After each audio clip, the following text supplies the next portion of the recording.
Welcome. In this lesson, we're going to be going over references and how they're important to use whenever you're creating characters. So what is a reference? A reference is taking something from real life and taking attributes of it to strengthen your character design. So in this case, you can see that we have a bunch of different beetle pictures up on the screen right now.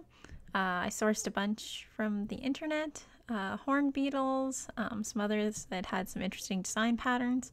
We'll be using them for overall shape of the beetle, our beetle character, and maybe for coloration later on. You could find images on the internet, in books, in photographs you may have, or just observe them in real life. It adds this strength to your design that you don't normally have from just drawing from memory. It grounds the design in reality and just strengthens the drawing overall and makes it a lot more believable for your audience whenever they see it. So right now, I'm referencing the horns and taking a look at the different parts of the beetle body. So you have the head, thorax, abdomen. The beetles tend to have two little points. So there's that main horn in the front, and then there's one that's attached to the thorax. So right now I'm just drawing that in, adding it in as this neat little, I guess, armor-like state. We are designing a little guard for our caravan, so having him armored looking definitely goes along with our theme, and will make him a little more believable, like he's ready for battle now. They also have little antenna that we didn't include in our original sketch, and I think adding them in here kind of gives this like little mustachio design going on, which is kind of interesting. So you notice that, of course, we're making an anthropomorphic bug. So it's not going to look exactly like a real bug, but we're going to borrow qualities from a real bug. So we're bringing down the shoulder bit there, so it looks more like he has shoulder pads, kind of armored shoulders now. And then the sketch that I was doodling out was just how is it going to fit together with the arm, and how would it kind of look before I go and actually draw it out. So I'm pretty happy with how that looks. So I just combine the layers up, and there we go. So we have the upper portion pretty fleshed out. Another thing we noticed whenever we were looking at references is that the beetles seem to just have like that one main eye look to them instead of having multiple eyes. So we just stuck with one set of eyes instead of two. And yeah.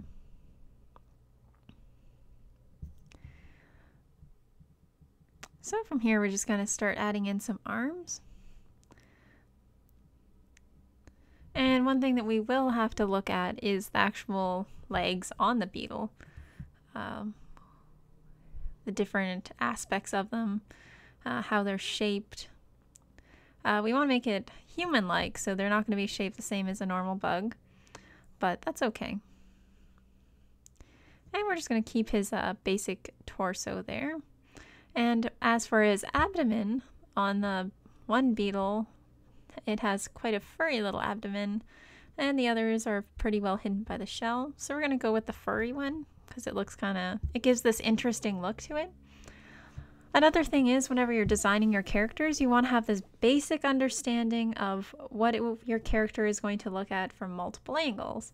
Now, while you're initially sketching it out, you don't have to sit down and do all the different poses like your front and 3/4 and back pose or anything like that in really fine detail.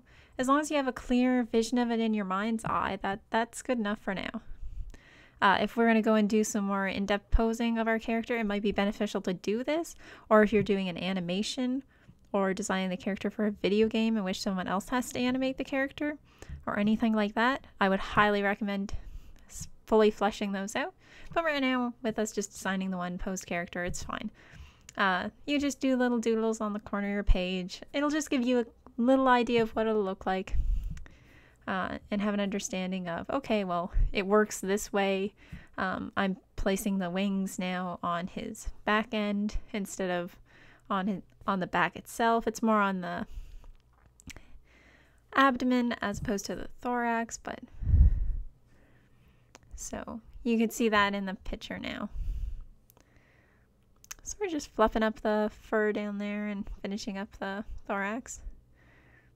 And now we're going to take a good look at the legs. All of the legs on the beetles we were looking at have these little spikes, which is kind of interesting because we're going to be, like, except the ones that have the patterns and stuff like that, they're a little more, well, they're pretty spikeless.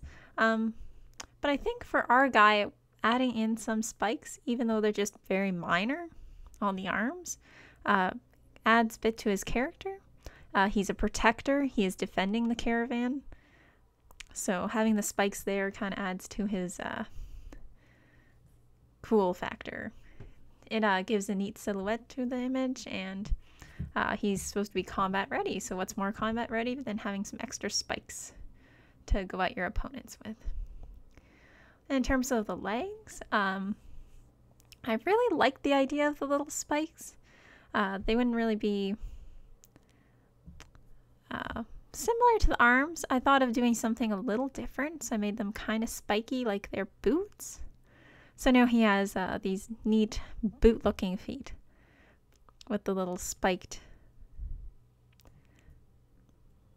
bits there. So whenever you're doing stuff like this, don't be afraid to go and erase something if it's not looking exactly the way you want it, or if you feel like, oh, this isn't quite right, what should I do? Just, if you're afraid of losing that, just dupe the layer, hide it, hide one layer, go and erase it, and just retry the part that you're unsure about. And if you like it better, just get rid of that other layer. And there you go. You have that tweaked bit. One of the worst things you do is get caught up and think that, oh, the second you put a line down, it has to stay there forever. We're not sitting here doing it in pen and ink, and even if we were, we could, redraw it or do it again. Nothing's set in stone. We're still trying to figure this guy out and flesh him out more, and we're looking for the strongest design we can. So as you can see, I'm redoing the horn because I wasn't quite satisfied with it. And so I'm willing to change things up as I move along with the design. And the ability to change is one of the greatest things you can do in your design. Now, another thing is there's a little bit of a trick that you can do as an artist, especially whenever you're using something like Photoshop or any program like that. You could always flip your characters and take a look at them from a whole new angle. You might notice some things that you didn't notice before, like I'm noticing here that I didn't quite like how the antenna looks in the flipped image. I wanted to make them look like they're a little more evenly sized. So I tweaked that. Other than that, I was fairly happy with how everything was going. So that's good.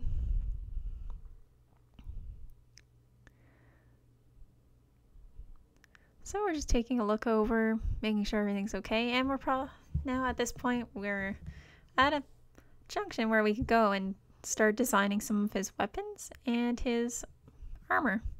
So in the original sketch we had him holding a very plain looking sword. It was pretty boring looking, nothing too exciting about it, which is fine, but at the same time you kind of want to add a little zest to him. The more interesting you can make the silhouette, the more memorable your character can become. So we're looking at the different swords here that we sourced. We wanted it to be kind of rustic looking. To start, we're just going to do this quick cylinder, so you have an idea of where the sword will be placed. That's on its own little layer, just as a reference. Don't be afraid to sit down and do stuff like that. Like, if you need to make a shape to help you draw out what you're doing, go for it. Everything needs a base started somewhere. It really helps you ground stuff in reality and allows your mind to figure out the shapes. So we're going for a sort of hook design on the sword. It makes it look a lot more interesting than just the plain straight sword. So we're hooking it up, making it a little bit like one of the swords we referenced, while still keeping that little bit of a rustic vibe to it. Whenever we go and render it out, we'll probably keep the sword's not going to be the most pristine looking thing ever, but it'll be like a bit worn out. It's seen a good run in its life. Yeah, it's all about the details. Adding in little details like that, like adding the little hooks to the sword or doing an interesting shape. It really makes your character a lot more visually interesting and helps draw in your audience.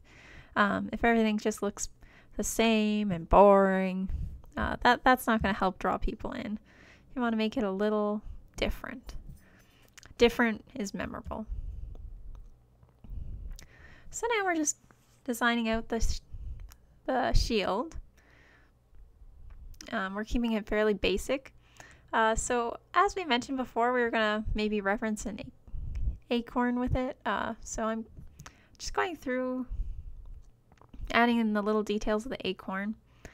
He is a bug, so just thinking that maybe something like that would make for an interesting little addition to the world, using the items around. So we have an acorn shield that's going to have a nickel on it as the little metallic part to add a little more strength to it, seeing as he's carrying around a blade. I imagine anybody that's going to try and rob the caravan will also be carrying weaponry that's a little more advanced than an acorn. So we just touch up the acorn a little bit, add in some details. And now we're just adding some rough details for the nickel. Whenever we actually go to render out the character, we'll probably reference these images again for their color and how they react to light, things like that.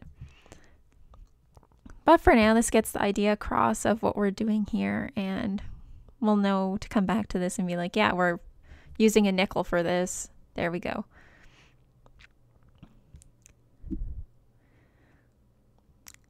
So if you haven't noticed, I've been drawing these things on separate layers, just in case I wanted to tweak things up or anything like that.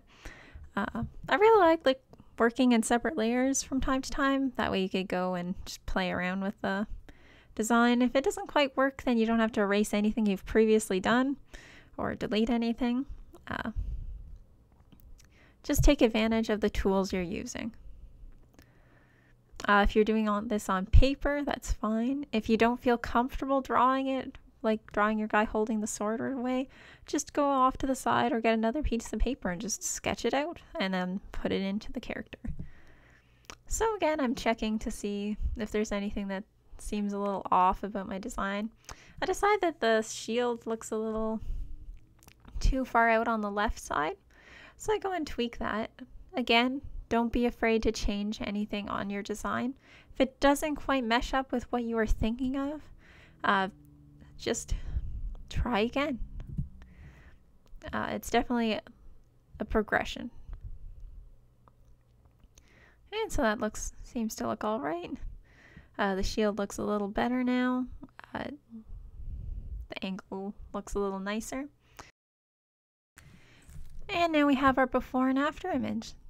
So we have our original image. He looks kind of plain, a little boring, nothing too exciting going on. His shield's rather dull. It doesn't have the same texturing as our after image's shield. The sword's rather plain, it's just straight. It doesn't have those nice hooks. And we also don't have those antennae, the little antenna mustache or the neat looking horn and spikes that really add to the picture. It adds a lot of interesting shapes and an interesting design to the whole piece. And if we look at the silhouette, the shapes are a lot more interesting. The one on the right definitely draws you in a bit more. So that's what happens when you use references. I hope you guys will take the time to use references in your drawings, and thank you for watching. Have a great day, everyone. Bye.